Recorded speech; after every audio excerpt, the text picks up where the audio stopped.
Assalamualaikum warahmatullahi wabarakatuh.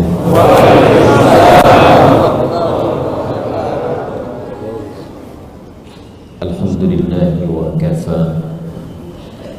Wassalatu wassalamu ala rasulillahil mustafa wa ala alihi wa sahbihi wa dhurriyyatihi wa ummatihi wa man wafa.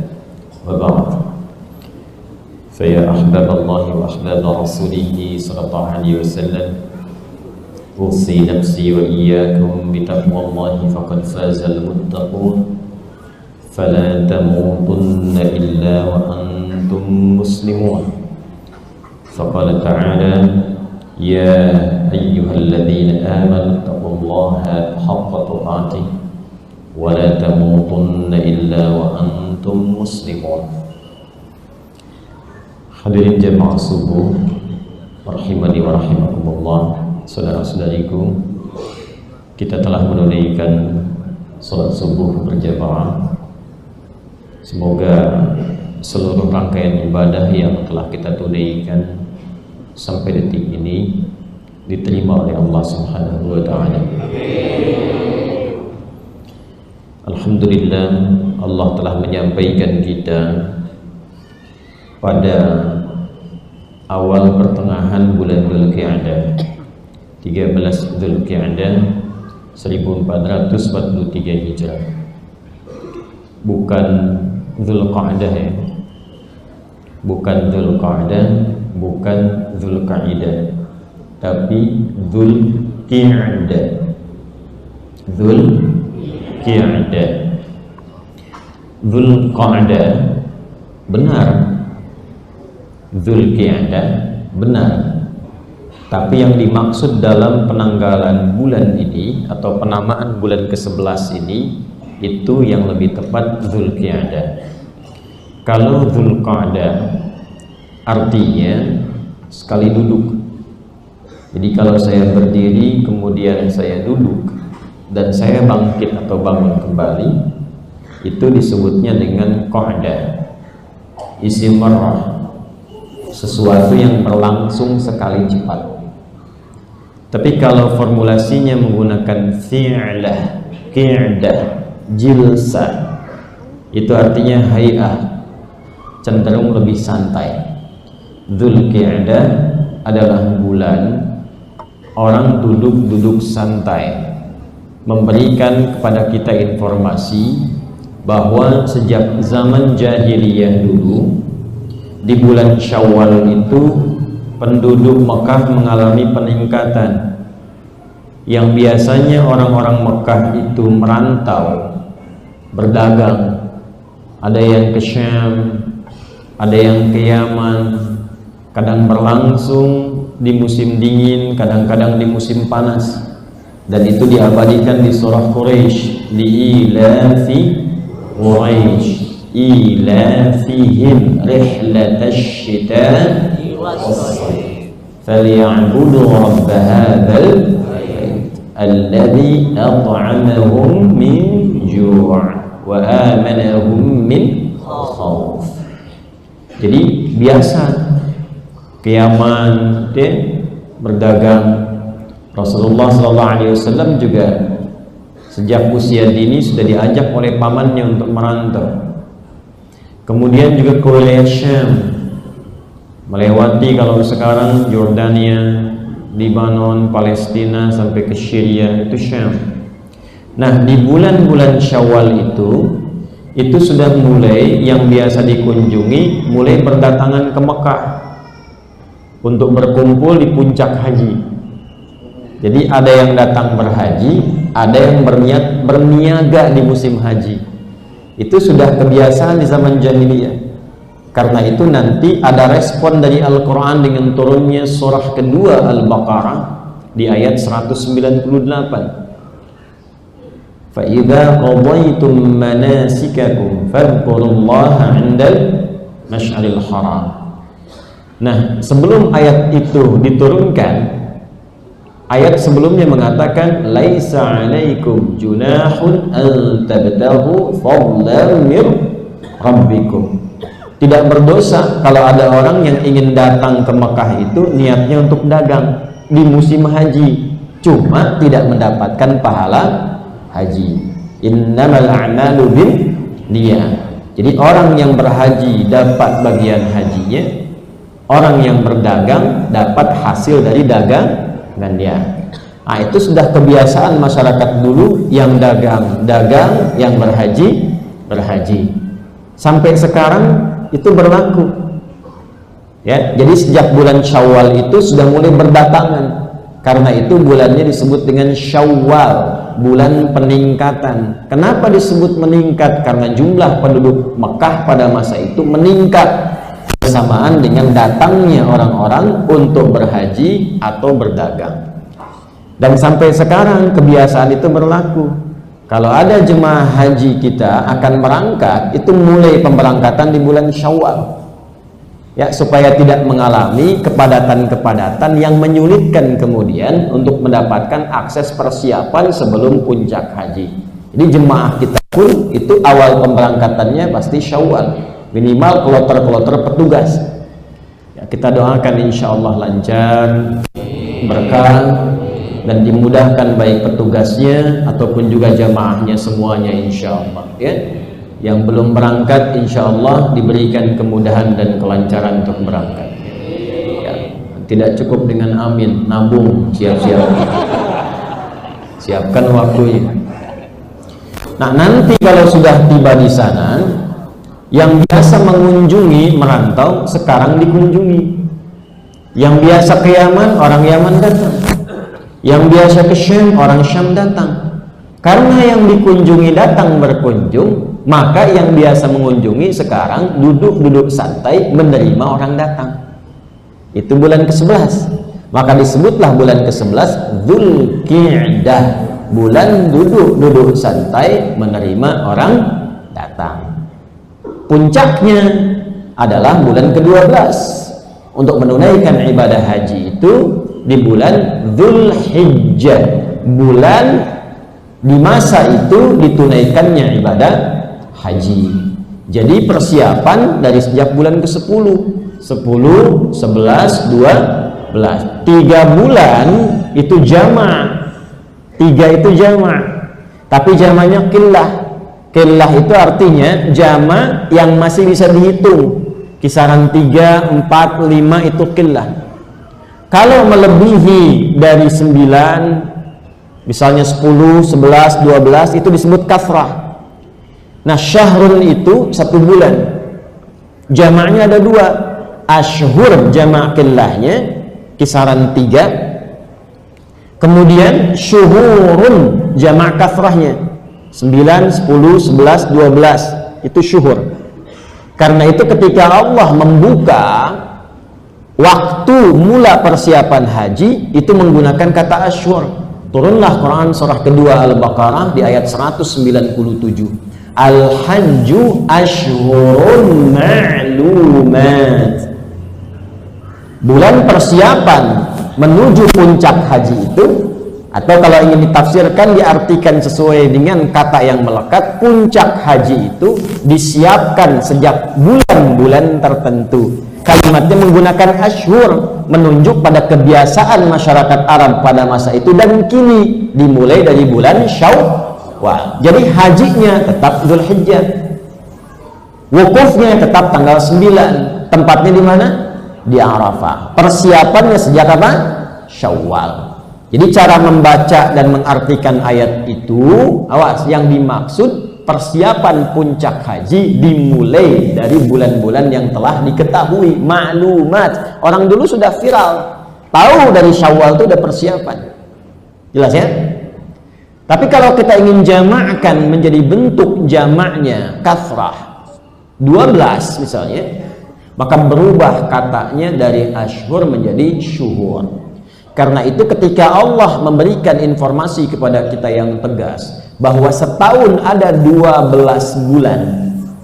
Nah, kalau 12 itu lewat dari 3 tidak? Lewat dari 9 tidak?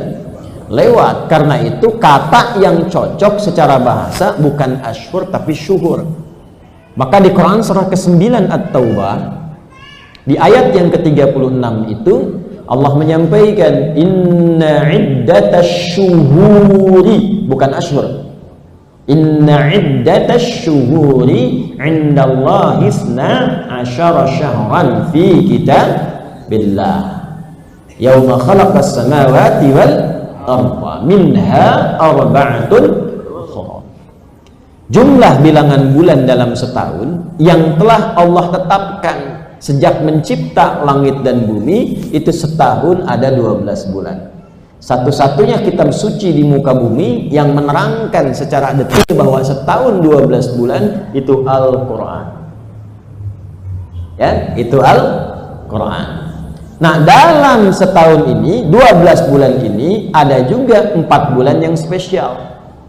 Jadi setiap bulan itu, hadirin sekalian, itu punya fadilahnya sendiri, punya keutamaannya sendiri. Beberapa waktu yang lalu kita melewati Ramadan, ya. Ramadan itu punya keutamaannya sendiri.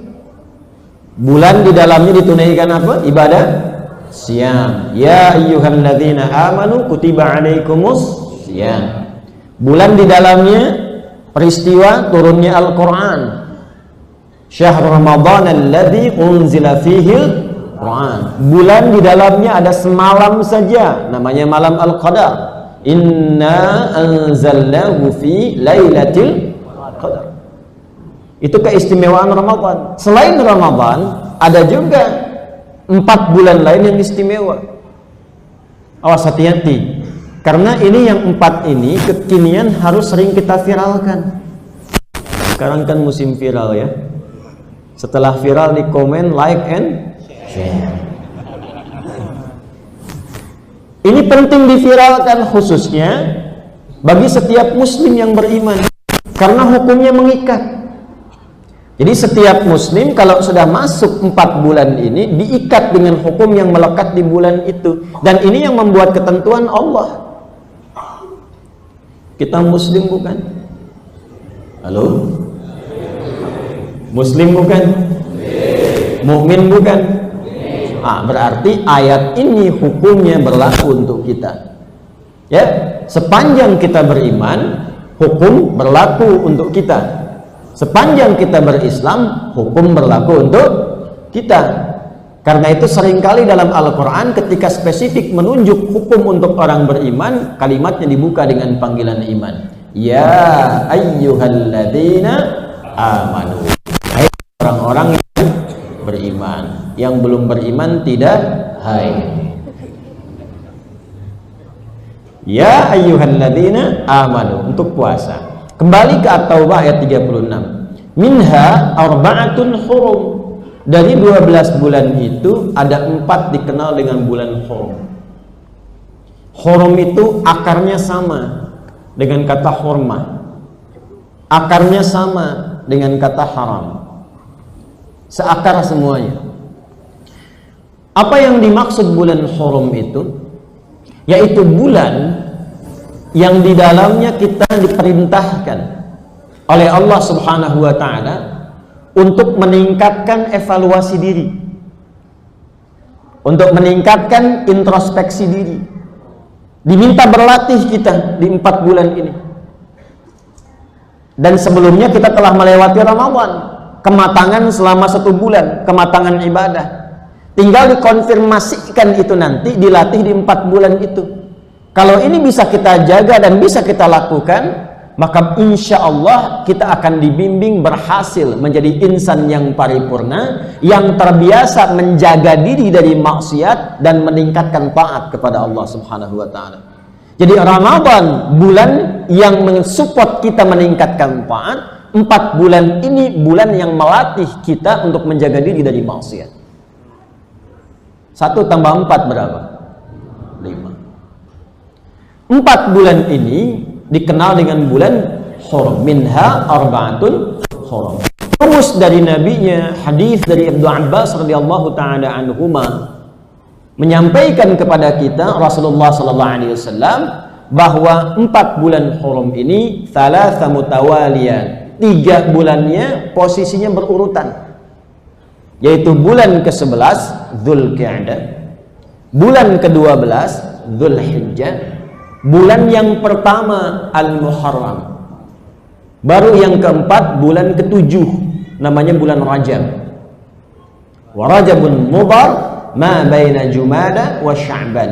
Bulan Rajab yang dikenal oleh suku Mudhar, bulan ketujuh antara Jumada dan Sya'ban. Kalau ada kita di satu di antara 4 bulan ini, maka hukum bulan itu melekat untuk kita semua.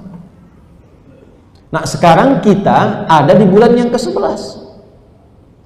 Dan nanti akan berlanjut selama 3 bulan ini. Nanti di pertengahan dari 3 ini, 11, 12, bulan 1. Yang paling puncak nanti mendekati puncak latihannya itu, ya, sebelum akan berakhir, jadi ada pembuka, pertengahan, nanti sebelum berakhir dan akan menyampaikan ke bulan yang ke-7 lagi sebagai pondasinya. Nanti puncak-puncaknya berlangsung 10 hari itu di bulan Dzulhijjah itu. Nah, latihan dasarnya dimulai dari sekarang. Jadi kalau sudah masuk bulan ke-11 dan sekarang sudah mau masuk pertengahannya 13, maka fala tadhlimu fihinna anfusakum. Jangan sampai ada insan beriman, orang Islam, berbuat zalim di bulan-bulan itu. Karena itu komennya Ibnu Abbas radhiyallahu taala anhuma, turjumanul Quran, yang dapat doa dari Nabi, Allahumma faqihhu fid din wa 'allimhu ta'wil, yang mendapatkan gelar sang penerjemah Al-Quran, sang penafsir Al-Quran. Apa komentar beliau? Jika ada insan beriman sengaja berbuat maksiat di bulan-bulan hurum ini, maka berpotensi mendapatkan dosa 2 kali lipat dibandingkan bulan biasa. Sebaliknya, lawan dari maksiat itu taat.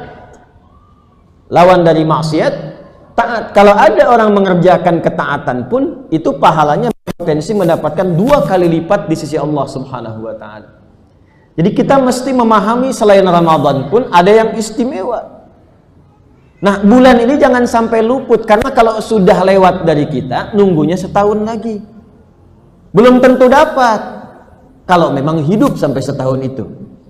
Karena itu syukuri ketika bulan itu tiba, maka rumusnya fala tadhlimu fihinna anfusakum. Anfus jamak qillah dari kata nafas. Jamak kasrahnya nufus. Apa itu nafas? Nafas itu secara singkat keadaan terdalam di jiwa kita yang memiliki 2 cabang. Satu potensi baik yang dilatih saat Ramadan, namanya jiwa takwa. Yang kedua, lawannya fujur yang sering disebut dengan nafsu. Nah, latihannya itu 4 bulan ini. Dari mana taunya Ustadz 2 hal ini? Di Quran surah 91 Asy-Syams ayat 7 sampai 10. Wa nafsin wa ma sawwaha fa'alhamaha fujuraha wa taqwaha. Qad aflaha man zakkaha wa qad khaba man dassaha. Jadi dalam diri kita ini ada 2 kecenderungan. Kalau kita bisa melatih itu, maka jadilah kita insan kamil. Insan kamil itu bukan nama orang, Pak Insan Kamil, bukan. Ya. Insan kamil itu insan manusia.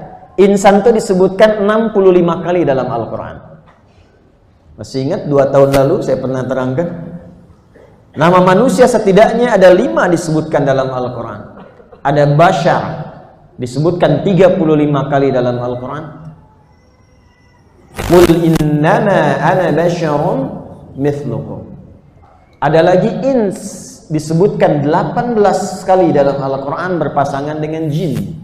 Ya ma'syaral jinni wal wa ma khalaqtul jinna wal. Ada insan disebutkan 65 kali dalam Al-Quran, dan ada surahnya ke-76, surah Al-Insan. Hal ata 'alal insani hinum minan dahri lam yakun syai'an. Baik. Ada lagi apa? Bani Adam disebutkan 7 kali dalam Al-Quran. Ya bani Adam khudhu zinatakum 'inda kulli masjid. Ada lagi apa? Ini yang paling favorit bagi umat Islam sekarang di muka bumi.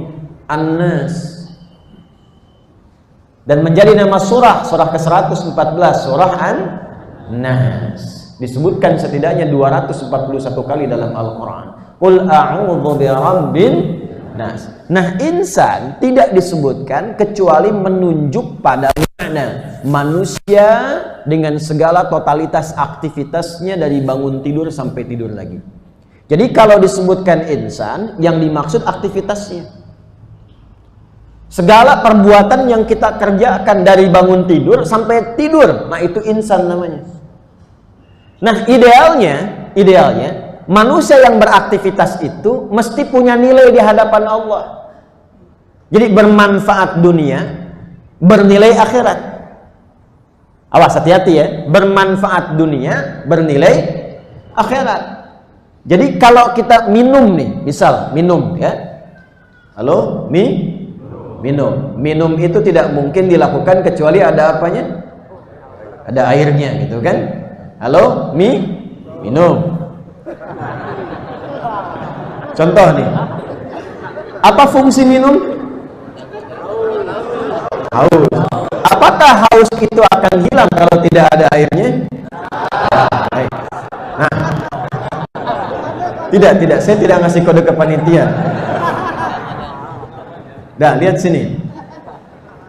Apa fungsinya minum? Menghilangkan. Nah, itu manfaat dunia. Jadi kalau kita minum, hausnya hilang. Itu pun kalau ada. Lihat sebentar. Tapi itu hukum dunia. Sebab ketika minum, keluar lagi kotor. Apakah itu akan terbawa ke akhirat? Belum tentu. Belum tentu. Idealnya begini, ketika diminum hausnya hilang.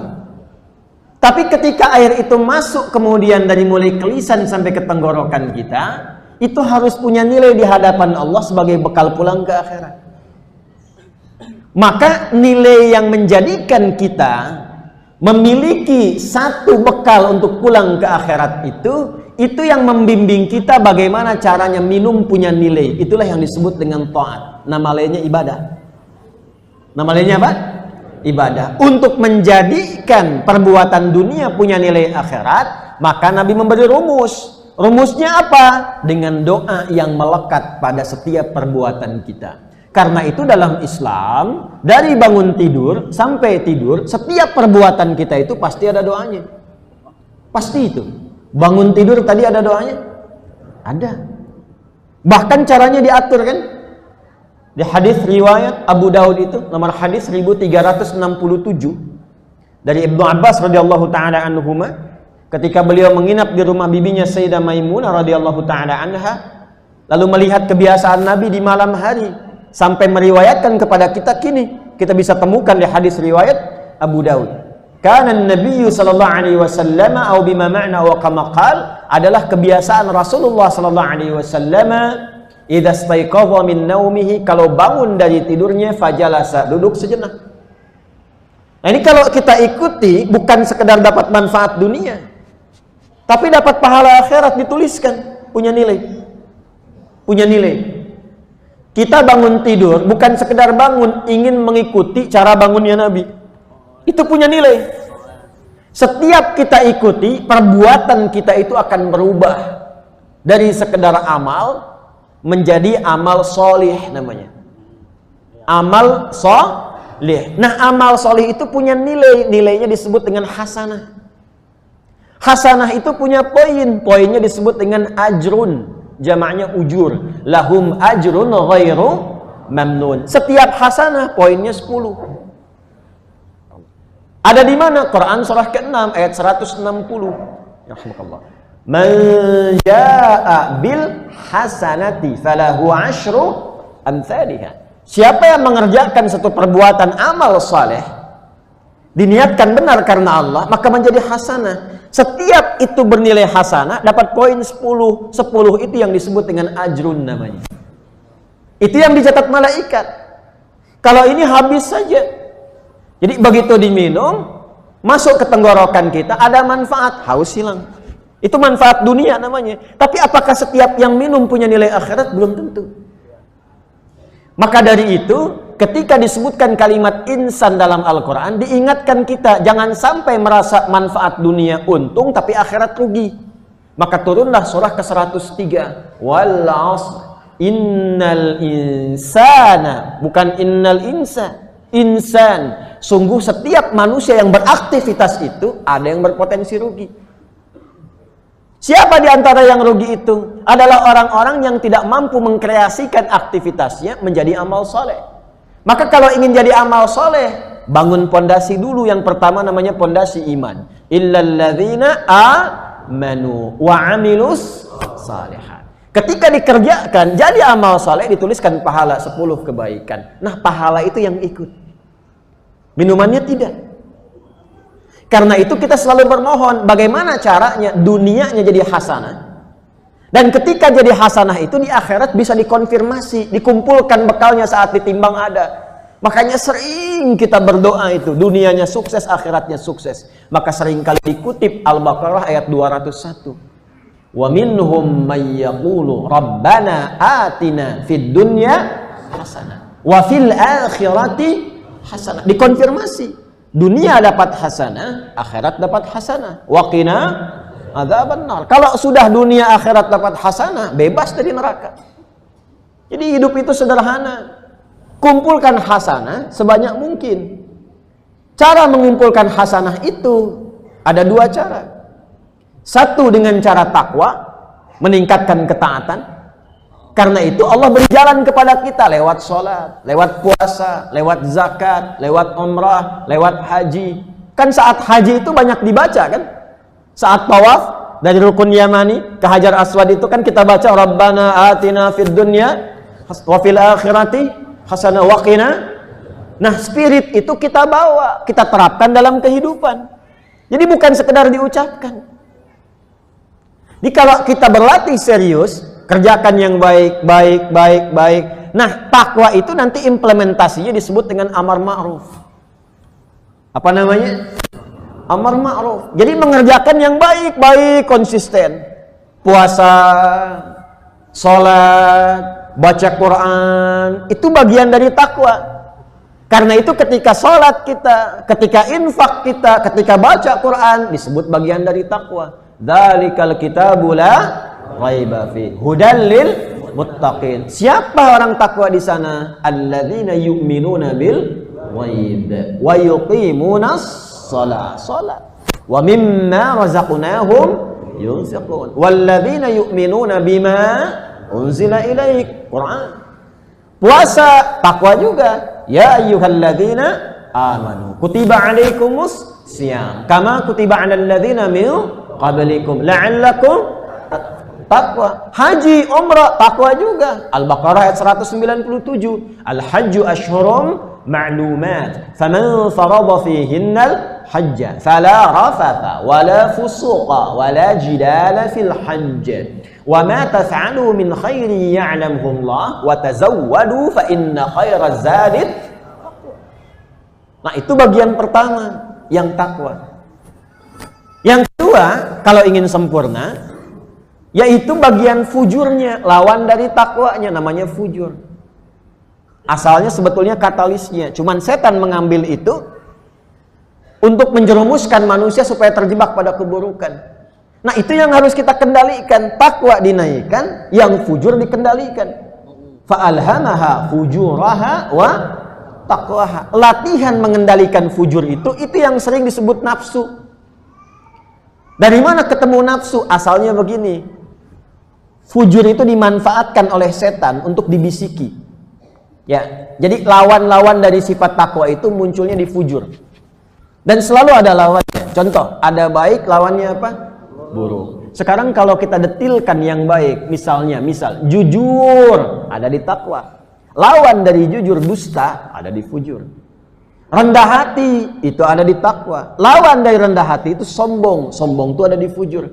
Nah, setan itu memanfaatkan jiwa fujur manusia untuk digoda dengan halus sekali. Godaan halus yang tak terasa, tiba-tiba sampai ke jiwa, itu disebut dengan was-was. Ya. Nafas itu jiwa, tempatnya di kolbu. Kolbu itu tempatnya di sodrun. jamak dari sadrun itu sudurun, alladzi yuwaswisu fi sudurin. Kalau kena sama setan, ada penyakit nanti di hati, di tempat nafas. Tempatnya kolbu, jamannya kulub. Kalau sudah kena penyakit kolbu disebut maradun fi qulubihim marad. Karena itu iri hati. Kan belum pernah dengar iri akal. Ada yang iri akal? Tidak. Yang ada iri hati. Dendam, sombong, ria, itu tempatnya di fujur, di nafas. Dibisiki oleh setan. Itu diinfo oleh Quran. Allah tuh saking sayangnya ke kita, waspadalah, waspadalah.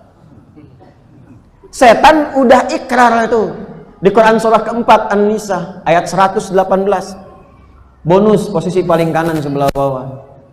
La'anahullah wa qala la'attakhidanna min 'ibadika nasiban mafruḍa. Setan ketika dilaknat oleh Allah, dia mengatakan, ya Allah, saya akan mencoba menggoda satu bagian dari jiwa manusia. Yang digoda itu yang dimaksud fujur. Kalau diikuti, nanti perintahnya kepada keburukan. Berbuat buruk, alih-alih jujur, berdusta. Alih-alih tawadhu, sombong. Alih-alih saling menyayangi, saling iri hati. Itu setan.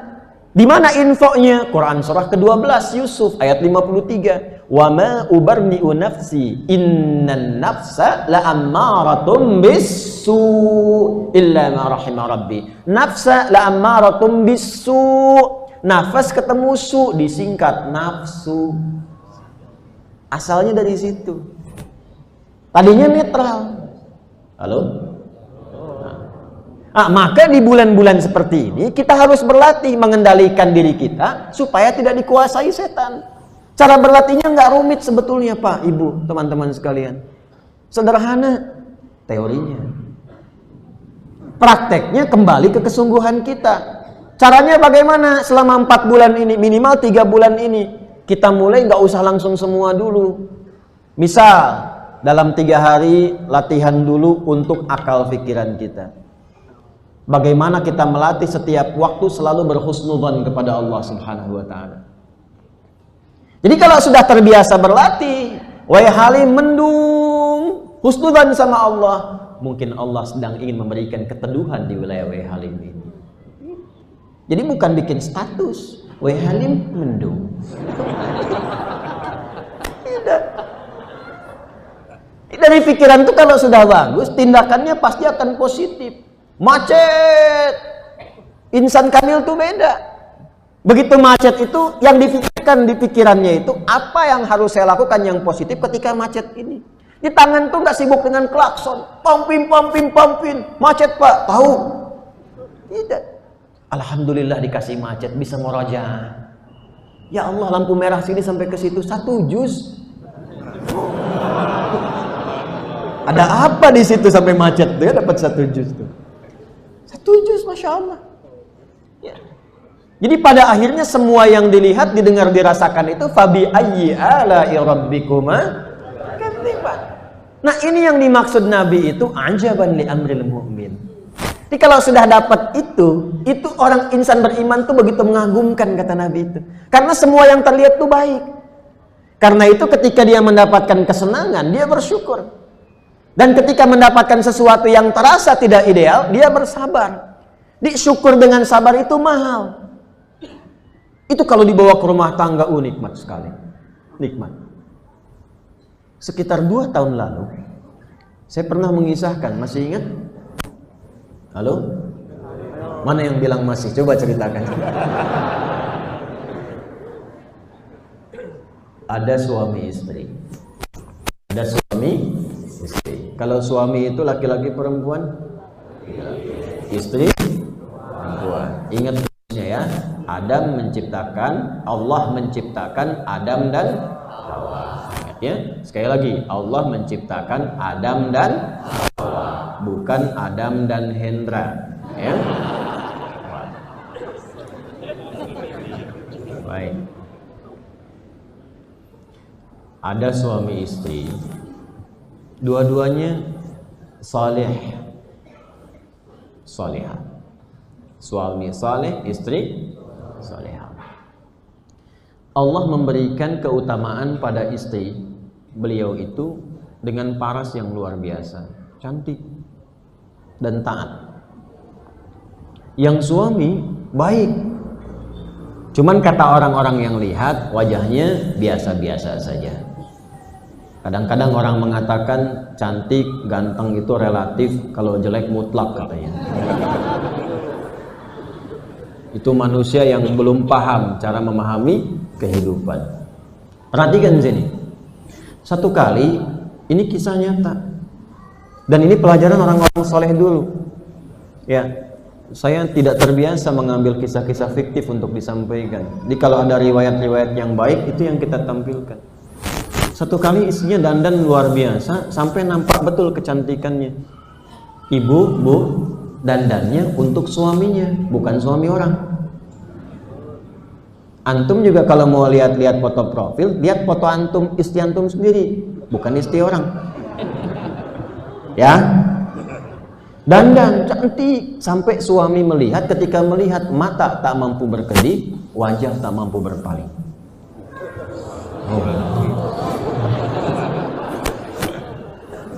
Ya, apa yang terjadi? Istrinya kemudian komen, "Zauji ma bika." Sayang, kamu apa? Kata beliau, "Saya bersyukur kepada Allah yang telah menitipkan engkau sebagai pasangan hidup." Istrinya menjawab, "Nahnu fil jannah insyaallah. Insyaallah kita berdua ke surga." Kok bisa, kata suaminya? Sebab engkau bersyukur kepada Allah karena dititipi aku untukmu, dan aku bersabar karena Allah dititipi engkau untukmu. Itu bercanda, tapi candanya canda yang menghadirkan kenikmatan dan peningkatan iman. Jadi keduanya tertawa, tapi tawa bahagia. Tawa yang membangun kenikmatan dalam iman dan menghadirkan pahala. Rumah tangga itu kalau sudah menikah banyak pahala di situ. Yang belum menikah. Sabar ya, insya Allah. Mudah-mudahan sebelum kiamat kurang 2 hari ada jalannya. Puasa aja dulu, puasa ya. Ya, itu ada di Ibnu Majah nomor hadis 1864 dari Sayyidah Aisyah radhiyallahu taala anha. Jadi insan beriman tuh begitu, itulah insan kamil. Setiap aktivitasnya demikian. Maka kita berlatih pertama pikiran kita. Kondisikan supaya selalu husnudzan. Husnudzan tuh ada caranya. Ya kalau sudah kelihatan itu menyimpang, bukan husnudzan lagi. Naik bis, ada pemuda tangannya kelayap ke tas ibu-ibu, itu bukan husnudzan, copet namanya itu. Langsung diatasi. Nah, yang kedua ini melatih diri untuk mencegah perbuatan maksiat disebut nahi mungkar. Maka amar ma'ruf dan nahi mungkar itu sepasang. Kalau sudah kita dapat paketnya amar ma'ruf nahi mungkar, maka akan berubah kita menjadi khairul insan. Kalau kompak ini semua bekerja sama untuk mewujudkan itu, maka akan berubah dari khairul insan menjadi khairul ummah. Karena itu ketika orang jahiliyah masyarakatnya berubah menjadi khairul ummah, itu disebutkan oleh Allah amar ma'ruf nahi mungkarnya. Turunlah Quran surah ketiga Ali Imran ayat 110. Kuntum khaira ummatin ukhrijat lin nas. Kapan jadi khairul ummah? Ta'muruna bil ma'ruf wa tanhauna 'anil munkar wa tu'minuna billah. Setelah latihan pikiran, 3 hari kemudian latihan mata. Lihat apa yang baik menurut Allah, lihat. Yang tidak baik nggak usah dilihat, palingkan. Dan itu nggak main-main latihan ini di bulan Dzulqa'dah. Iman kita dipertaruhkan. Karena ayat mata dibuka dengan kalimat iman. Qul lil mu'minina. Muhammad SAW katakan pada setiap insan beriman. Wa qul lil mu'minati, dan perempuan-perempuan beriman. Laki-laki perempuan sama di sini. Untuk laki-laki yaghuddu min absarihim, palingkan pandangannya dari yang tidak layak dipandang. Yaghudduna min absarihin, demikian perempuan, jangan pandang sesuatu yang tidak baik menurut Allah.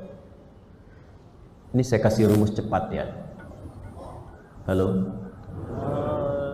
Ini rahasia antara kita saja. sepekan aja, sepekan. Coba lihat anak-anak yang menghafal Quran. Jalan-jalan lihat masjid. Lewatin kuburan. Sepekan aja. Sepekan mampir masjid lihat. Terus lihat anak-anak TPQ, lihat para penghafal Quran. Latihan mata aja, latihan mata. Tapi jaga mata itu dari pandangan-pandangan yang diharamkan. Gambar-gambar yang tidak elok, yang mungkin bisa dilihat di lingkungan sosial, palingkan. Latihan sepekan aja, lihat hasilnya. Demi Allah, sepekan Anda keliling lihat penghafal Quran anak-anak kecil, Anda akan bertanya, ya Allah, 4 tahun sudah 30 juz. Saya 40 tahun juz 30 pun belum ada. Cita-cita masuk surga, pengen Firdaus lagi gitu. Minimal kalau bukan Anda getarannya untuk Anda pribadi, minimal Anda merencanakan untuk anak Anda. Lewat kuburan, lihat. Kadang-kadang oleh Allah ditampakkan peristiwa-peristiwa supaya kita memandang itu untuk diri kita, renungkan. Besok-besok saya akan ke sini, siapa yang nyolatkan saya? Siapa yang mengantarkan jenazah saya? Ya. Itu mesti difikirkan. Kalau kita berlatih untuk pandangan begitu sepekan saja, itu akan menjaga setidaknya sampai akhir kehidupan kita. Setelah itu lisan, turun ke lisan. Ya. Latihan bagaimana berkata yang baik-baik. Menjaga dari yang tidak baik. Dan itu dapat pahala. Karena itu melatih lisan. Awas. Untuk konsisten pada kebaikan, itu pertaruhan iman. Man kana yu'minu billahi wal yaumil akhiri falyaqul khairan aw liyasmut. Siapa yang merasa beriman pada Allah dan hari akhir, buktikan dengan berkata yang baik, tak mampu diam. Nah, itu turunkan sampai ke bawah, sampai ke kaki. Kalau sudah sampai kaki kita konsisten, maka bukan insan kamil lagi gelarnya. Allah langsung menurunkan satu gelar khusus untuk pribadi yang bisa seperti ini. Gelar itulah yang tadi dibacakan imam kita di rakaat pertama. Ibadur Rahman. Wa ibadur rahmanil ladzina yamshuna 'alal ardi hauna wa idza khatabahumul jahiluna qalu salama. Jadi kalau sudah jadi ibadur rahman, jalannya itu bermanfaat. Jalannya pun ada manfaatnya. Dan kalau diolok-olok, diprovokasi, itu responnya pun respon-respon kebaikan. Kadang mendoakan, kadang mengarahkan pada yang baik. Jadi nggak terpengaruh dengan hal-hal yang tidak penting. Kalau sudah jadi orang penting di hadapan Allah, pulangnya pun tempatnya yang paling penting. Surganya bukan surga biasa, langsung Firdaus. Firdaus. Makanya ketika disebutkan penghuni surga Firdaus itu, salatnya istimewa, perbuatannya penting-penting. Quran surah ke-23 itu, dari ayat 1 sampai 11. Qad aflahal mu'minun alladzina hum fi salatihim khashi'un. Kalau sudah jadi ibadur rahman, salatnya khusyuk. Walladzina hum 'anil lagwi mu'ridun. Dan dia ini karena orang penting, yang nggak penting itu nggak keluar lagi dari dirinya. Bikin hoax itu nggak penting, makanya nggak dibuat hoax. Mencela itu nggak penting, makanya tidak saling mencela. Berselisih itu nggak penting, karena itu lebih memilih damai dibandingkan dengan perselisihan. Orang-orang seperti ini yang konsisten sampai dengan wafatnya, ulaika humul warithun alladzina yarithuna al-firdausa hum fiha khalidun. Maka inilah orang-orang penghuni surga Firdaus yang sedang berpetualang di bumi. Bulan ini bulan latihan konsisten kita. Siap? Ya. Ini memang tidak mudah. Untuk bisa istiqamah, bisa konsisten, itu setidaknya harus melewati 9 tahapan utama. Ada berapa? 9. Jadi untuk konsisten itu mesti ada 9 tahapan utama. Konsis 1, konsis 2, konsis 3, konsis 4, sampai konsis 10. Mau ditulis.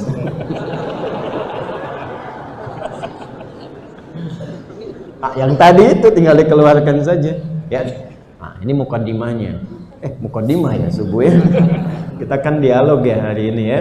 Baik, saya berikan waktu 15 menit ke depan supaya ada kita waktu efektif untuk mengoptimalkan diri. Setidaknya saya ingin ada pesan yang dibawa dulu untuk semua sebelum ada diskusi 1-2 yang mungkin mewakili satu bagian atau keseluruhan dari kita semua. Insya Allah kita jadi orang baik ya. Insya Allah. Dan kebaikan itu tolong viralkan untuk semua. Jangan soleh sendirian. Kalau soleh sendirian di surga sama siapa nanti? Ya, baik. Tadi saya belum contohkan ya. Perbuatan jadi amal soleh. Kalau tidak tahu doanya, cukup katakan Bismillahirrahmanirrahim. Katakan apa? Bismillahirrahmanirrahim. Dalilnya apa? Qala Rasulullah sallallahu alaihi wasallam, kullu amrin dhi balin la yubda'u fihi bi bismillahirrahmanirrahim fahuwa abtar. Setiap perbuatan baik yang dipandang baik oleh Allah yang tidak dimulai dengan bismillahirrahmanirrahim, maka terputus nilai akhiratnya. Cuman dapat dunia, pahalanya nggak ada. Ya. Kalau serasa kepanjangan, ya minimal bismillah. Ya, saya sarankan lengkapi bismillahirrahmanirrahim. Rahman itu rahmat Allah di dunia. Rahim itu rahmat Allah di akhirat. Jadi bismillah, ba-nya sebabiyah. Bisa juga ghayah. Dengan sebab inilah aku ghayah menunjukkan perbuatanku, ku kerjakan karena Allah. Rahman supaya dapat rahman dunianya, rahmat Allah di dunia, rahim dan berkah akhiratnya. Contoh. Ini fungsi minum menghilangkan haus. Sebelum diminum, khudh biyaminika ma yalik. Ambil dengan tangan kananmu yang paling dekat denganmu. Ini buka dulu, ambil. Thumma sammillah, sebelum diminum sebut nama Allah. Bismillahirrahmanirrahim. Baik, bismillah. Alhamdulillah. Riwayat sebelum minum bismillahirrahmanirrahim. Tegukkan diminum, selesai alhamdulillahirabbil alamin. Jika terbiasa seperti itu minumnya, ini riwayat ya. Jika terbiasa minumnya seperti itu, tidak ada celah bagi setan untuk memanfaatkan bagian yang telah diminum itu. Setan nggak ada bagiannya. Kalau setan sudah nggak punya bagian, maka walaupun seteguk, minuman itu akan ada berkahnya. Apa berkah itu? Ziyadatul khair, bertambah nilai kebaikannya. Jadi walaupun cuma minum seteguk, ada orang-orang yang minum seteguk, makan satu kurma, tapi kalau tahajud, bisa sampai kakinya bengkak. Tapi kalau bekerja bisa semangat. Baca Quran bisa khatam. Kenapa? Berkah. Jadi berkah itu mahal. Ya. Pilih mana? 10.000 berkah atau 1 juta tidak berkah? Pilih mana? 1 juta berkah.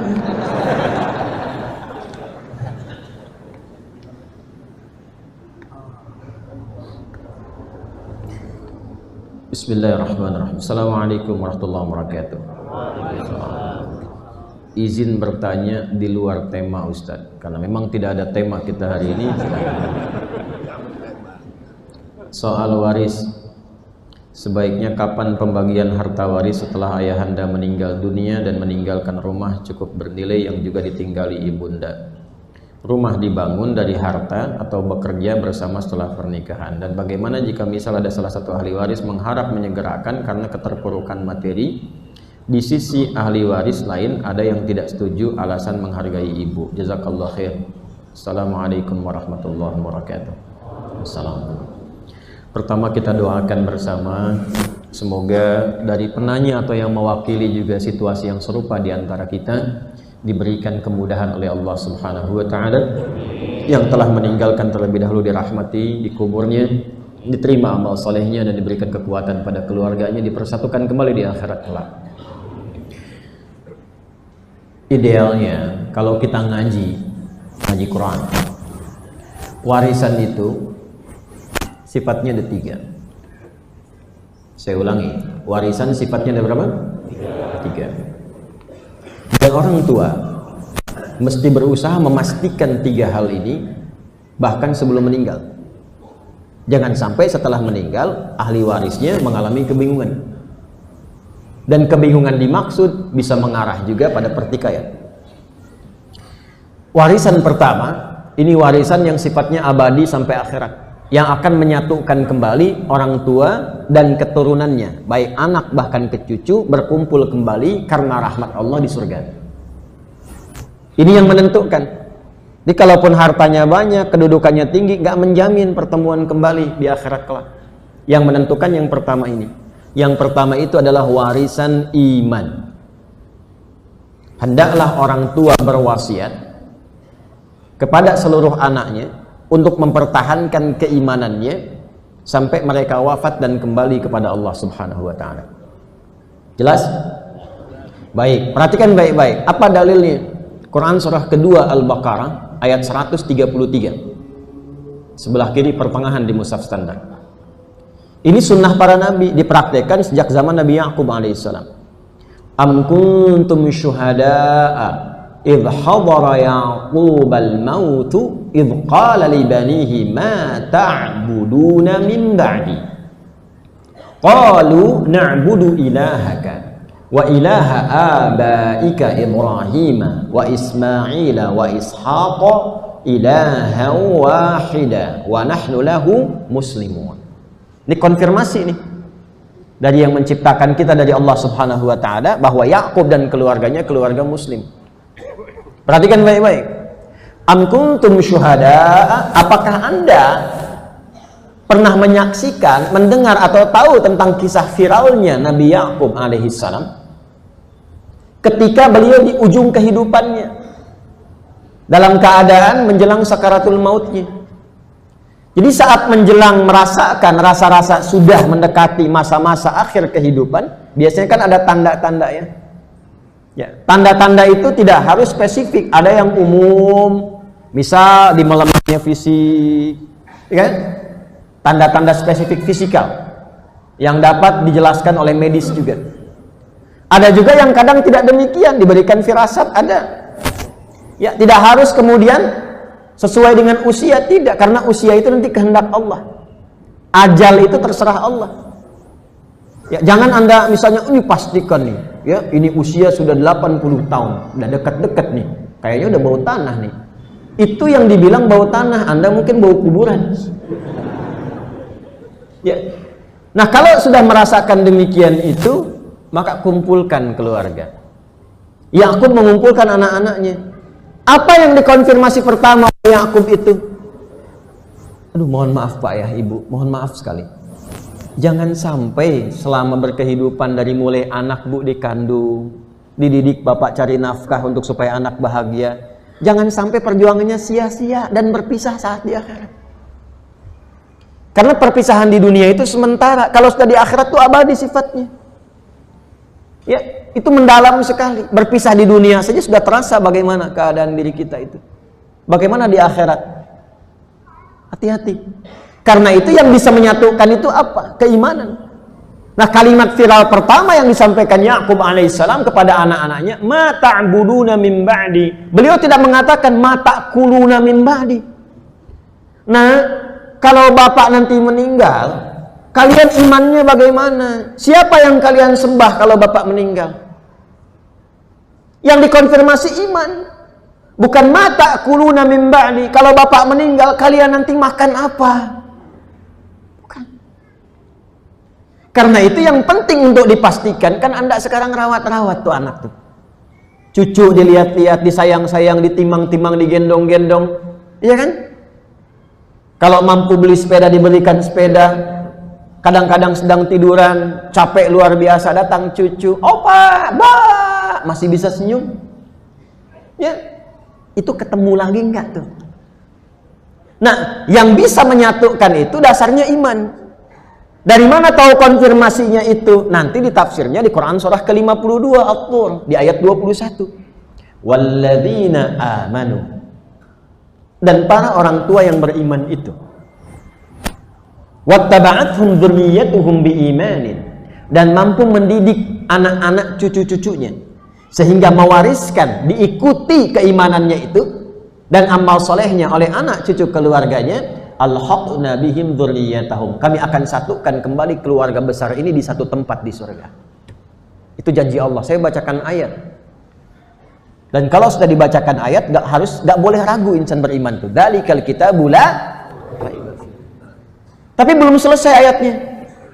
Belum selesai. Wa ma alatnahum min 'amalihim min syai'. Kullu imri'in bima kasaba rahin. Dan kami tidak akan pernah sia-siakan. Kalau ada na, jangan diartikan kami dalam bentuk jama, bukan. Kalau nak di Quran itu diartikan dengan pendekatan balaghah, artinya sesuatu yang agung. Demi keagunganku, begitu cara mengartikannya. Ta'zimun nafsi li ta'zimi sya'ni. Dan demi keagunganku, kata Allah. Kalau ada orang tua benar menyiapkan itu, bapak kerja, anak sekolahkan. Simpan di TPQ ad-du'a misalnya. Ya, setelah itu dia sekolah ilmunya cari, agamanya diperkuat. Apa yang terjadi? Kalau kemudian wafat dengan sama-sama konsisten pada demikian, kata Allah, aku nggak akan sia-siakan setiap jerit payah orang tua mewujudkan itu. Lalu disatukan di akhirat kelak. Tapi itu pilihan. Kalau mau silahkan, kalau tidak resiko masing-masing. Tapi baiknya Allah kepada kita sebelum wafat udah diinfo duluan. Itu satu. Jelas? Nah, cari amalan-amalan yang jadi kebanggaan di akhirat. Kalau dunia itu udah biasa. Saya ulang ya, dunia sudah biasa. Dapat Nobel, maaf, jangankan insan beriman, yang belum beriman banyak. Dapat penghargaan, gelar tertinggi banyak, semua rata, itu dunia. Yang bangga itu saat anak bapak memanggil dan panggilannya langsung diperintahkan oleh Allah. Anak dipanggil, orang tuanya dipanggil dan diviralkan, ditunjukkan kepada seluruh penduduk langit dan bumi. Nih, keluarga luar biasa. Lalu anak diperintahkan memberikan mahkota di kepala kedua orang tuanya. Lalu dia menggandeng bapak ibunya, menggandeng pasangannya, diikuti semua keluarga besarnya, diviralkan di akhirat, diminta masuk surga, dan diminta semua malaikat menyambut di setiap pintu surga akan datangnya parade keluarga besar itu. Itu ada di Quran. Surah ke-13 ayat 23 sampai 24. Jannataha wa man salaha min abaihim wa azwajihim wa dzurriyyatihim wal malaikatu yadkhuluna 'alaihim min kulli bab salamun 'alaikum bima sabartum fa ni'ma uqbad dar. Ada anak-anak keluarga besar masuk lewat surga Aden, disambut oleh semua malaikat di depan pintu surga, mengucapkan selamat kepada mereka. Ternyata anak ini menggandeng bapak ibunya begini. Dan di Quran surah ke-35 Fatir ayat 33 tidak langsung menggandeng, tapi dipakaikan jubah kehormatan dulu, diberikan gelang-gelang emas. Lalu di hadis sahih di At-Tirmidzi dipakaikan mahkota kehormatan di kepalanya. Masya Allah, menggandeng bapak ibunya, pasangannya, diikuti anggota keluarganya. Siapa mereka ini?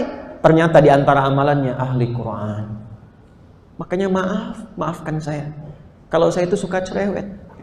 Maafkan saya. Dekati Quran. Dekati. Walaupun cuma rajin ngaji, niatkanlah jadi bagian ahli Quran. Maafkan saya. Walaupun cuma ngaji, Pak.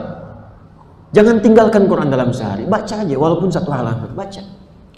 Itu karena saya sayang. Ya. Naikkan menghafal, naikkan. Karena Masya Allah ya, kita tuh nggak tahu ketemu lagi nggak dengan orang tua kita itu, anak-anak kita, kerabat kita, sahabat kita. Ya. Maafkan saya. Jadi itu kalau dapat itu, nggak semua dapat. Dan itu yang memviralkannya Allah yang memerintahkan kita itu. Jadi saya melihat kenapa sih banyak orang tua membanggakan urusan dunia itu. Dunia itu biasa saja, karena yang lain juga bisa mendapatkan itu. Apa yang Bapak banggakan? Bagus, anak-anak itu bagus. Matematikanya bagus, fisikanya bagus, juara kelas, bagus. Tapi kalau akhirat gak juara, apa investasinya? Sayang Pak. Saya tuh kenapa seringkali haru?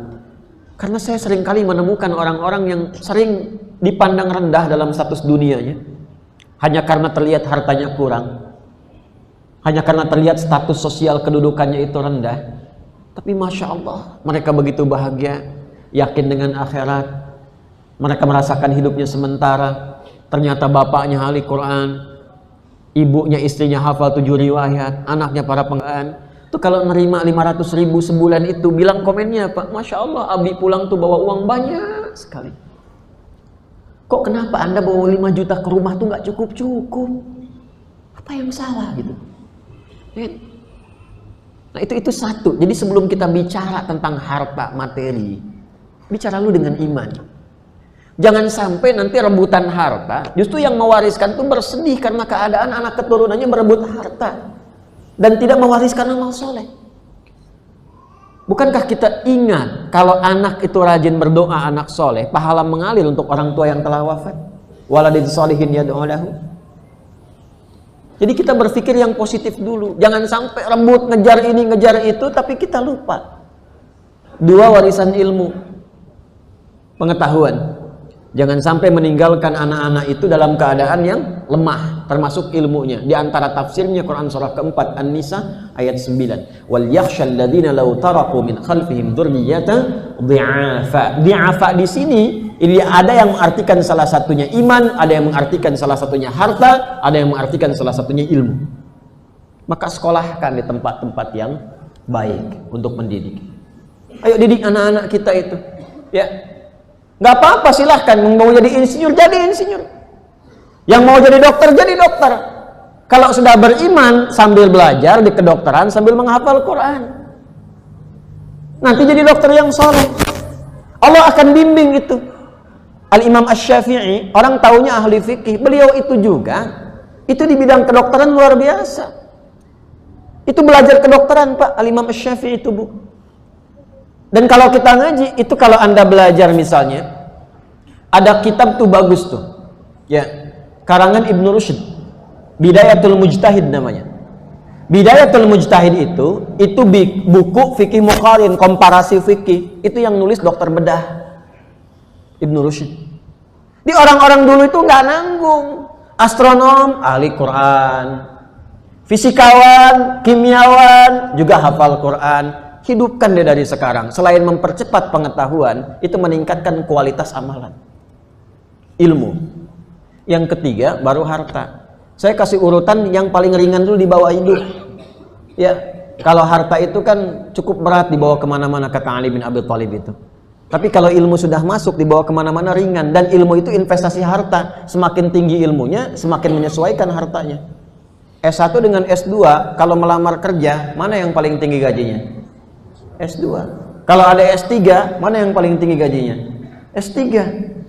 Tapi ilmu kalah sama iman. Kalah sama iman. Ya, makanya kalau imannya kuat, nggak terbatas pembelian rezekinya. Baru kita bahas yang ketiga tentang warisan harta. Harta ini spesifik. Yang pertama dilakukan adalah, awas, ahli waris dulu. Keluarkan. Siapa aja ahli warisnya? Jelas? Halo? Ahli waris, ashabul furud. Sekarang pulang nanti ke rumah, keluarkan anggota keluarga satu-satu. 1, 2, 3, 4. Bikin oleh kita, ya, plus, tanda plus begini, yang paling gampang. Kanan kiri, suami istri, ke atas ayah ibu, maksudnya kakek nenek ke atas, ke bawah anak sampai cucu. Gitu aja simpelnya. Kalau semakin tarik ke kanan berarti saudaranya suami siapa. Tarik ke kiri saudaranya istri siapa. Semakin mendekat ke tengah, itulah ashabul furud. Yang berhak sah pertama kali mendapatkan warisan, nggak terhalang. Semakin terus ke kanan, ke kiri, ke atas, ke bawah, itu potensial terhijab. Misal ada anak, ada cucu, sepanjang anak ada, cucu nggak dapat. Jelas ya? Ayah, ibu nggak terhijab, dapat bagiannya. Nah, bagian ini dikumpulkan. Kalau sudah ada, sudah ketahuan misalnya semuanya, maka bagian-bagian ini sekiranya ada yang wafat, dikeluarkan dulu hitungannya. Misal, ya, suami misalnya, ya, istri meninggal, ada suami ini, anak tidak ada, dapat setengah, anak ada, dapat 1/4. Misal, ya, kalau suami yang meninggal, ada istri, berapa bagiannya? Ada anak, berapa bagiannya? Keluarkan dulu bagian-bagiannya. Ya. Kalau sudah ketahuan semuanya sampai ke anak berapa dan sebagainya, minimal ketahui dulu bagian ini. Jadi kalau ada kasus misalnya suami meninggal dunia, meninggalkan anak, berarti ini ayah meninggal, sisa ibu kan? Setelah ketahuan, ayah meninggal, meninggalkan apa nih? Harta bendanya berapa? Bisa dihitung. Kalau sudah tahu bagian-bagiannya, kita mengerti. Tinggal dipraktekannya saja, nanti sesuai dengan kondisinya. Muqtadal hal. Ada rumah, rumahnya cukup bernilai. Tapi kalau dijual, ibu siapa yang rawat? Tinggal dengan siapa?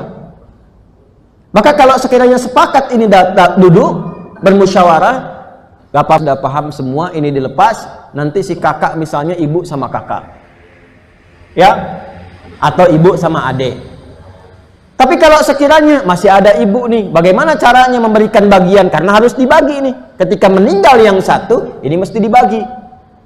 Ketika akan dibagikan, oh ini nggak bisa dilepas nih, maka mungkin saudara yang lain bisa berkumpul. Sudah, bagian kamu dikeluarkan, nanti dibayarkan dari yang aku dulu. Ketika kamu mendapatkan dari situ, lalu kemudian diberikan bagiannya. Atau dibantu secara cicilan dari keluarga yang lain, disebut dengan infak. Infak sesama keluarga terdekat, itu di Al-Baqarah 215. Karena tahu bagian kalau dinilai sekian, nanti hasil dari situ ketika diberikan bantuan-bantuan, dijual misalnya rumahnya, dapat bagian, dibayarkan itu secara menyeluruh setelah itu mendapatkan bagian. Jadi solusinya enak. Solusinya enak. Pertama, ketahui bagiannya dulu. Yang kedua, kalau kita hukum membagikan, memang harus dibagikan setelah orang yang meninggal itu wafat. Tapi kapan dibagikannya, itu melihat pada kondisi, situasi dan kondisi yang menyesuaikan dengan keadaan-keadaan ahli warisnya. Paham sampai sini? Nah, jadi keluarga ini saya kira nanti duduk bersama, dilihat ini, ya. Kalau sekiranya ibu sepakat untuk dilepas, silahkan dilepaskan, dibagikan, tapi bakti kepada ibu itu mesti ditingkatkan. Tapi kalau misalnya ibu masih ingin di situ dan sebagainya, maka saudara yang lain membantu meringankan kesulitan yang dihadapi saudara yang ini dan bisa dikonfirmasikan dengan nilai sekiranya warisan yang kemungkinan didapatkan oleh anak ini. Jelas ya? Baik, wallahu taala a'lam bissawab. Terakhir ya, kita sampai jam berapa? Baik ya.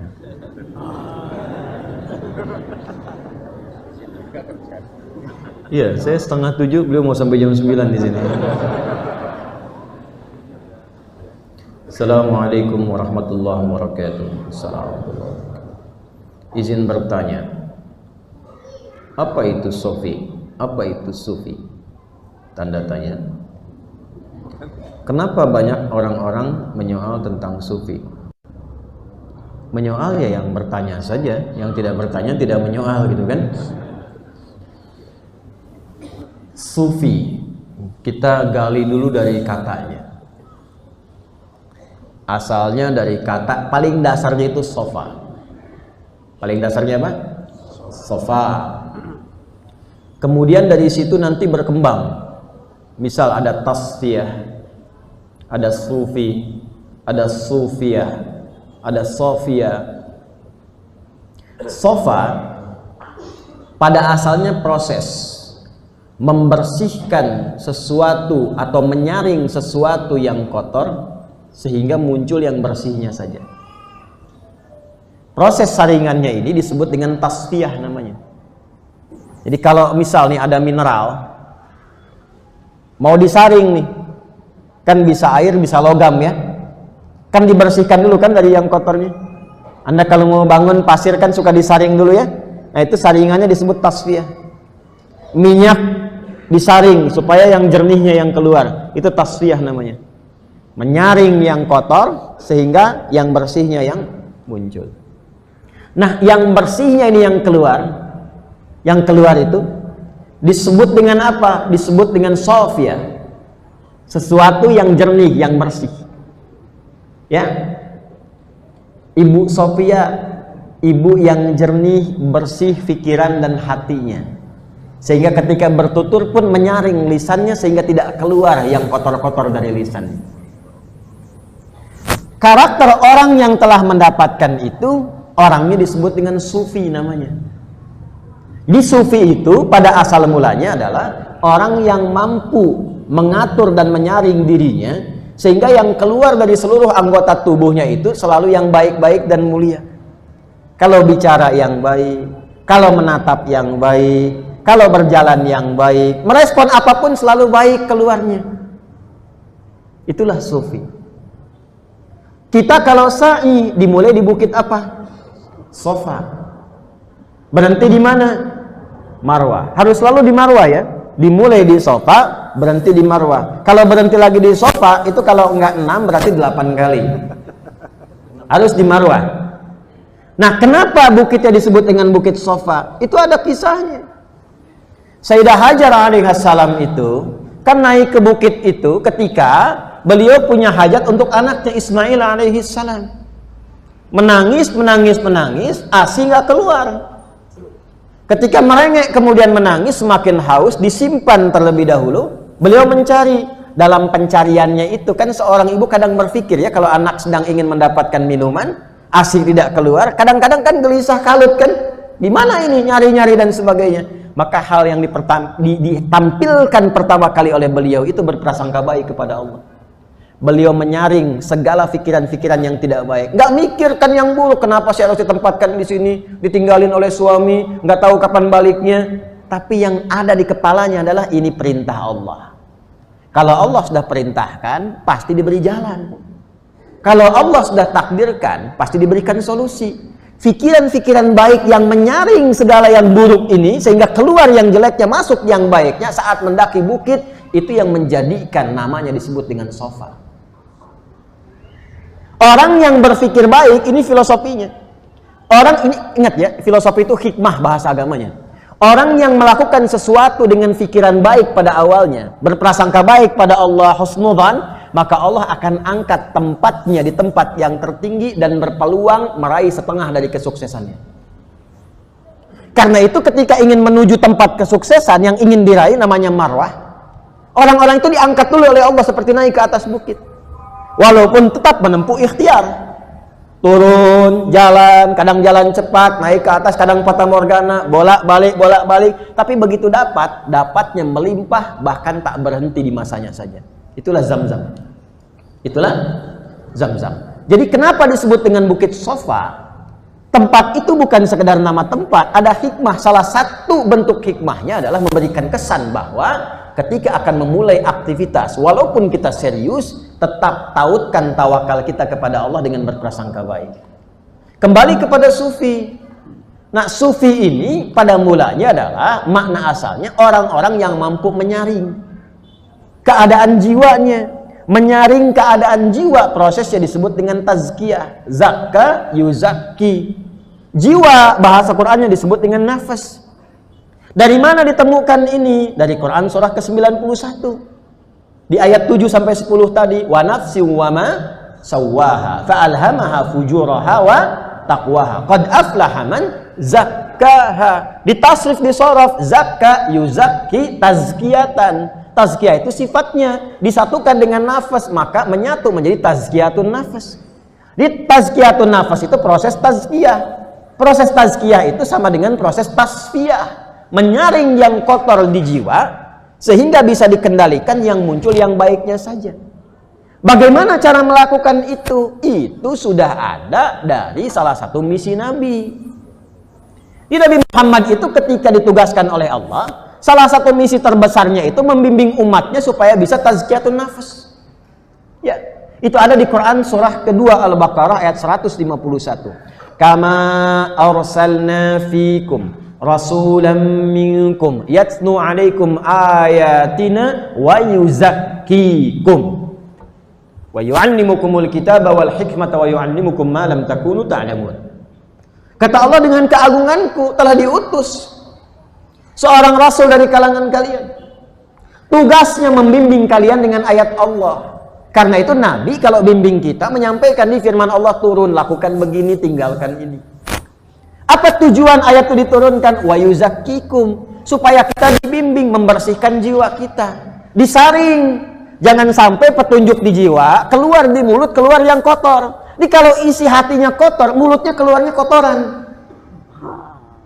Kalau isi hatinya kotor, yang dipandang yang kotor-kotor. Maka dibantu kita melalui risalah Nabi, dibimbing oleh ayat, dibimbing lewat ibadah supaya membersihkan jiwa. Nah, dalam bahasa Arab, jalan mengikuti itu, jalan itu jalan, bahasa Arab disebutnya syariah. Dari kata syara'a. Kalau ini jadi panduan disebut syariah. Jadi jalan menjadi sufi itu artinya membersihkan jiwa itu dengan cara mengikuti syariah. Apa bentuk syariat itu? Salat syariat. Karena itu kalau salatnya benar, nanti yang kotor di jiwa ada dua. Satu fahsya, kedua mungkar. Itu dibersihkan. Maka turun Quran surah ke-29 ayat 45. Utslu ma uhya ilaika minal kitab wa aqimis shalah innas sholata tanha 'anil fahsya wal munkar. Jadi kalau pengen jadi sufi dalam arti orang bersih, orang baik, orang yang dari ujung kepala sampai ujung kaki itu sifatnya mulia, maka jalan pertama kali ikuti syariah. Sholat, tunaikan, tingkatkan dengan sunnah, puasa, baca Quran, rajin sedekah, itu sufi. Hasilnya apa? Perbuatan-perbuatan mulia, perbuatan-perbuatan baik. Kalau sudah dapat itu, maka dekat hubungan dengan Allah. Kedekatan itu bisa melihat, membedakan mana yang menurut Allah benar, mana yang tidak benar. Yang benar diikuti, yang salah ditinggalkan. Kemampuan membaca itu disebut dengan ma'rifat. Ma'rifat itu kenal, tahu. Ma'rifatullah, kenal Allah. Bagaimana kenal Allah? Lewat hukumnya, lewat syariatnya. Nah, ini yang menjadikan sufi itu pembatasannya, kalau dikumpulkan karakteristiknya menjadi tasawuf. Di tasawuf itu satu disiplin ilmu. Nasab sanadnya ada, cuman jalurnya lewat syariat. Yang jadi persoalan kadang-kadang ada orang ingin meraih itu dengan menyalahi tuntunan syariat. Yang keluar dari syariat ini yang disoal. Jelas?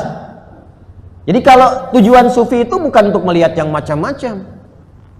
Saya ingin menjadi sufi karena saya ingin melewati sungai dengan jalan kaki. Ya nggak harus jadi sufi, jalan aja di sungai. Kalau sungainya dangkal, ya. Saya ingin menjadi sufi karena saya ingin bisa berjalan di lautan misalnya. Saya ingin jadi sufi karena ingin membaca pikiran orang. Bukan itu capaian tertingginya. Capaian tertingginya itu akhlak. Nanti Allah berikan kemuliaan. Biasanya kemuliaannya tampak setelah dia meninggal itu. Itu yang disebut dengan karamah. Jadi untuk Nabi itu mukjizat, untuk orang-orang mulia itu karamah. Karamah itu nampak nanti keutamanya setelah orangnya wafat. Karena itu orang-orang yang punya karamah biasanya nggak menjual karamahnya dan tidak buka praktek. Karena itu kalau ada orang-orang yang kelihatannya misalnya seperti benar, ya taruhlah bisa melihat nih Anda kelihatan isi pikiran begini-begini, tapi ketika Anda bergaul ternyata tidak sholat, ya pakaiannya kayak bagus, jubah, pakai sorban, Allahu Akbar, Allahu Akbar, loh kok masih ngopi? Anda nanya, Pak Yai, kok nggak sholat? Ade masih latihan. Yai itu fisiknya minum kopi, rohnya sedang sholat. Itu stres itu. Mbah Yai Hashim itu ngarang kitab Risalah Ahlussunnah wal Jamaah, menyebut yang seperti itu orang tersesat, jangan diikutin. Orang tersesat. Ya, jangan diikutin kalau yang seperti itu. Karena sufi itu syariat. Otomatis kalau syariatnya benar diikutin jadi pada sufi semua tuh. Tuh sufi tuh, sufi. Ya, itu sufi dalam konteks yang benar. Ya. Nah, jalan untuk menuju itu disebut apa? Syariat. Kalau diperpendek disebut dengan tariq atau tariqah dari bahasa Arab. Makanya muncul tariqah, tariqah, tariqah, tariqah. Tapi kalau ingin tahu itu, maka masuk ke dalam jalur nasabnya dengan benar, dipelajari dengan benar dengan baik, tapi jalan pertamanya adalah apa? Syariat. Jelas sampai sini?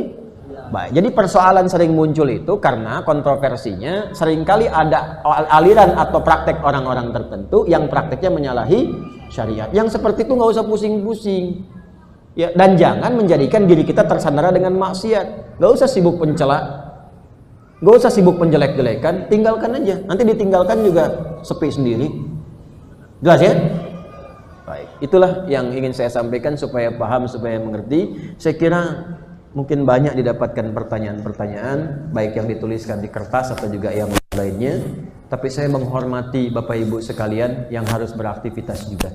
Sekarang hari Senin, ya dimulainya hari beraktivitas, di jalan juga orang banyak ke kantor, supaya kita juga membantu arus lalu lintas dengan baik, tidak terlampau padat, masuk kantornya juga tepat waktu, jangan sampai nanti ada terlambat. Siapa? Kenapa kamu terlambat? Pengajian Ustadz Hadi.